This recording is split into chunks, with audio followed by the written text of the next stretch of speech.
हाँ, बहुत अच्छा। पंडित आसादर जी द्वारा रचित सागार धर्मामृत की उस कारिका को हमने लिया जिसमें एक गृहस्थ कैसे सदगृहस्थ बन सकता है, एक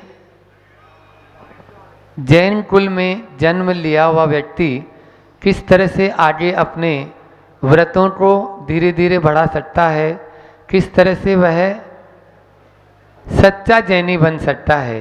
नाम के जैनी तो बहुत हैं, क्योंकि हमें यह विरासत में मिला है।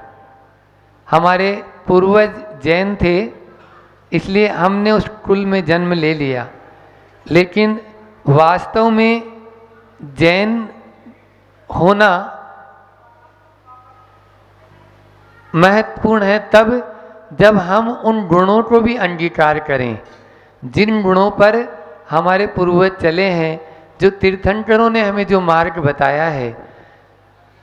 मैं तो यह कहूँगा आप सभी से कि कोई बात नहीं, साधु नहीं बन सकते कोई बात नहीं है, कम से कम अच्छे गृहस्थ ही बन जाएं, अच्छे श्रावक ही बन जाएं, बहुत बड़ी बात होगी। इसलिए साधु बनना तो हर किसी के बस की बात नहीं है, लेकिन बिरले ही होते हैं। लेकिन उसके बाद में भी गृहस्थ जो है, सदगृहस्थ बनना, क्योंकि गृहस्थ तो सब हैं, जिसके यहाँ घर है, जो घर में रहता है वो गृहस्थ है, लेकिन अभी ग्रस्त हैं। ग्रस्त मतलब हाँ, समस्याओं से ग्रस्त हैं, तो वो वाला ग्रस्त नहीं, गृहस्थ बनना है जिसके द्वारा हम अपने आप को ऊंचा उठा सकें। कल जो कारिका पढ़ी थी उसको फिर से एक बार दोहराता हूँ, जिससे उन 15 गुणों के माध्यम से आप में वह गुण आ जाएं कि हम भी उस मार्ग पर चल पड़ें जिस मार्ग पर हमारे अग्रज गए हैं। कारिका है, न्यायोपात धनो यजन गुण गुरुन सद्विस्तिवर्गम भजन नन्योन्यानुगुणम तदह ग्रहणी स्थानालयोरिमय युक्ताहार विहार आर्य समिति प्राज्ञकृत ज्योवसी शृण्वन् कथां दयालु रगभी सागार धर्मम चरित। सागार धर्मम चरित, जो घर में रहकर अपना निर्वहन करता है, उसके लिए इन 15 गुणों को आचार्य पंडित आसादर जी ने बहुत ही सांगोपांग विवेचन किया है, बहुत ही अच्छे से उसका विवेचन किया है, जिसकी चर्चा एक एक गुण की अपन आज से प्रतिदिन करने वाले हैं। पहला गुण है न्यायोपात धन है, मतलब न्याय से उपात यानी अर्जित, न्याय से अर्जित किया हुआ धन होना चाहिए। बहुत महत्वपूर्ण बिंदु है, सबसे आगे इसको रखा है, इसलिए रखा है क्योंकि अर्थ के बिना कुछ भी नहीं हो सकता, कुछ भी नहीं हो सकता है। आज कहते हैं ना कि गृहस्थ के पास में यदि थोड़ा सा भी कौड़ी भी नहीं तो वो 2 कौड़ी का है, और साधु के पास में यदि थोड़ी भी कौड़ी है तो वो 2 कौड़ी का है। समझ में आ रहा है? मतलब साधु कौड़ी भी नहीं रख सकता है, लेकिन गृहस्थ के पास में यदि नहीं होगा तो वह न कुछ भी दान धर्म जो भी है कुछ भी नहीं कर पाएगा, न परिवार का पालन कर पाएगा। इसलिए अर्थ होना जरूरी है, लेकिन वो अर्थ कैसा? वो अर्थ हो सदाचारी से प्राप्त किया हुआ, वो अर्थ हो ईमानदारी से प्राप्त किया गया हो, है ना? उस अर्थ में अनर्थ न हो, ऐसा अर्थ प्राप्त करने के लिए, क्योंकि आज हर व्यक्ति येन केन प्रकारेण केवल बस उसको जैसे तैसे कैसे बस पैसे मिल जाएं, जैसे भी तैसे भी कैसे भी क्या मिल जाए, पैसे। मतलब वो उसमें विवेकहीन हो जाता है।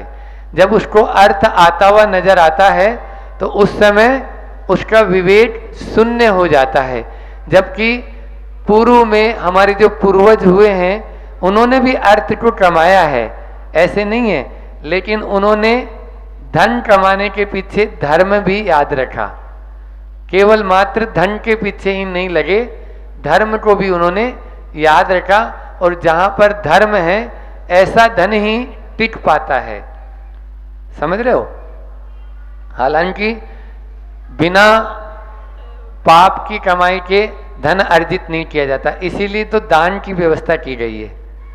पाप के बिना धन आता ही नहीं है, लेकिन उसमें भी हम अनैतिक तो न बने।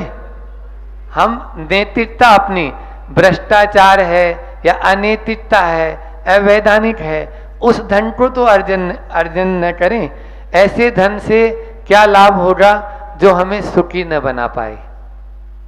और सब जानते हैं कि जो ऐसा इस तरह का धन आता है वो टिकता भी नहीं है, वो बहुत जल्दी चला जाता है। इसलिए अन्याय और अनैतिकता से अपन को बचना है। इस चर्चा का सार यही है। आपने यहाँ भारतीय संस्कृति में दो शब्द आते हैं, शुभ और लाभ। आप लोग जब दीपावली को पूजन करते होंगे या कोई भी अच्छा मांडलिक कार्य करते हैं तो उसमें द्वार पर एक और शुभ लिखते हैं और दूसरी ओर लाभ। ये बहुत बड़ा संदेश है इसमें कि हमारे यहाँ उसी लाभ को ग्रहण किया गया है जिसमें पहले शुभ जुड़ा है। पाश्चात्य संस्कृति में केवल मात्र लाभ और शुभ, मतलब लाभ पहले ध्यान में रखते हैं कि हमें तो बस केवल लाभ चाहिए, है ना, हमें पैसा चाहिए। जबकि अपने यहाँ ऐसा नहीं बताया गया। अपने यहाँ बताया गया है कि आपके पहले शुभ होना चाहिए, तब ही वह लाभ अंगीकार करने योग्य है। एक संस्मरण याद आ रहा है, प्रैक्टिकल, मतलब आपके यहीं भोपाल का ये उदाहरण है कि भोपाल में एक कर्मचारी था और वो गवर्नमेंट में सप्लाई देता था, मतलब कोई भी सामान सप्लाई देता था। अब एक बार क्या हुआ, उसने अपनी पत्नी को आके बताया कि आज तो अपन को एक दिन में 1 लाख का फायदा हो गया। क्या हो गया? बोले आज एक बहुत बड़ा ऑर्डर मिला है, केवल अपन को 10,000 ढोलक देना है, 10,000 ढोलक देना है और प्रति ढोलक अपन को 100 रुपये बचेगा, मतलब 10 रुपये बचेगा, तो अपन को 1 लाख का फायदा हो गया है। उस पत्नी ने दोनों कानों में उंगली डाल ली तुरंत ही। बोले आपने ये क्या किया? ऐसी कमाई अपन को नहीं चाहिए। आपको पता है ढोलक काय से बनता है? ये उस टाइम की बात है जब ये वाले ढोलक नहीं चले थे। तो ढोलक तो चमड़े से बनता है और आप चमड़ा बेच देंगे उनको, चमाड़ा बेच रहे हैं आप, उससे अपनी कमाई करेंगे, ये तो बहुत गलत हो जाएगा। तो उसने बोला नहीं नहीं, वो तो मैं नहीं दूंगा तो कोई दूसरा देगा। बोले नहीं, जब तक आप ये जो सौदा है, मतलब टेंडर था वो, तो ये टेंडर कैंसिल नहीं करेंगे, निविदा हिंदी में, तो जब तक मेरे अन्न पानी का त्याग। पत्नी भी बहुत धार्मिक थी, इसलिए उसने सोचा अरे ये क्या, इसको क्या भूत सवार हो गया, ले लेगी कल खा लेगी। दूसरे दिन उपवास हो गया, तीसरे दिन उसको कैंसिल करना ही पड़ा उसको, वह सौदा जो निविदा थी, टेंडर। ये होती है दृढ़ता, ये होती है मतलब यानी असली कमाई, जिसको बोलेंगे शुद्ध कमाई। क्योंकि जैसा आप पैसा कमाएंगे वैसा ही पूरे परिवार पर प्रभाव पड़ेगा और वैसा ही साधु पर प्रभाव पड़ेगा। हम कल भी बोले थे इस बात को। आपको महाभारत का एक प्रसंग बताता हूं। भीष्म पितामह जब सरसैया पर लेटे हुए थे, जब उनका अंतिम समय चल रहा था, तो पांचों पांडव और द्रौपदी आदि वहां पहुंचे, तो उनको बहुत ही मतलब संदेश उपदेश जिसको बोलते हैं वो दे रहे थे। तो द्रौपदी को थोड़ा सा गुस्सा आया कि उस समय कहाँ चला गया था आपका ये उपदेश, जिस समय भरी राजसभा में मेरा चीरहरण और ये सब हो रहे थे, अभी तो आप इतना अच्छा उपदेश दे रहे हैं। तब भीष्म पिता ने जो बात कही थी वो आप लोग ध्यान रखो कि उस समय मैं दुर्योधन की रोटी खाता था और मेरे अंदर में जो खून था वो कौरवों का खून था, इसलिए जो मेरे मुख से निकल रहा था या जो मेरे विचार आ रहे थे वो वैसे ही विचार बन रहे थे, चाहे वो द्रोणाचार्य हो, चाहे दुर्योधन हो, चाहे कोई भी हो उस सभा में बैठे हुए थे, वो भी उसी की भाषा बोल रहे थे, भीष्म पितामह भी। और आज वो सारा का सारा रक्त इन सारे तीरों से बहकर बाहर हो गया, तो वह शुद्धता मेरे अंदर आ गई। तब ये उपदेश मैं तुम लोगों को दे रहा हूं। ये होता है भीतर में बने हुए। हम लोग तो कई बार इसको प्रैक्टिकल देख चुके हैं, मानते हैं प्रायोगिक रूप में कि जैसा खाते हैं अन्न और वैसा होता है मन, और जैसा पीते हैं पानी और वैसी होती है वाणी। इसको गांठ बांध लो, ये बिल्कुल सही है। इसलिए आप धर्म और धंधा करो, लेकिन वो अंधाधुंध न हो। धंधा करेंगे तभी आप दान वगैरह और ये बड़े बड़े इतने आयोजन जो होते हैं वो कर पाते हैं। सबकी भावना बनती कि हम भी प्रथम कलश चातुर्मास में लें। मैं जानता हूँ यहाँ पर सब जो बैठे हैं सबकी भावना रहती है ये, लेकिन किस तरह हम अनैतिक या अन्याय से यदि पैसा कमाएंगे तो वो टिक नहीं पाएगा, किसी भी रूप में वो टिकेगा नहीं। एक और आपको बताएं कि संपत्ति शब्द है, तो संपत्ति खुद ही कह रही है, संपत्ति का अर्थ है सम्यक प्रतिपत्ति इति संपत्ति। तो संपत्ति को यदि बढ़ाना चाहते हो तो वो खुद बोल रही है कि सम्यक रूप से जिसको आप ग्रहण करेंगे वो आपको आगे तक चल पाएगी। और पहले के जमाने में ऐसा ही होता था। वैसे खेती बाड़ी ज्यादा होती थी तो उसमें ये सब चलता ही नहीं था इतना, लेकिन आज क्या हो गया है, चाहे शिक्षा हो, चिकित्सा हो, चाहे पेशेवर हो, चाहे नौकरी हो, चाहे वो धंधा हो, इन सब में भ्रष्टाचार आ गया है। उस भ्रष्टाचार को हटाना बहुत जरूरी है। हम स्वयं पहले अपने आप में सुधार करें और फिर दूसरे को सुधारें।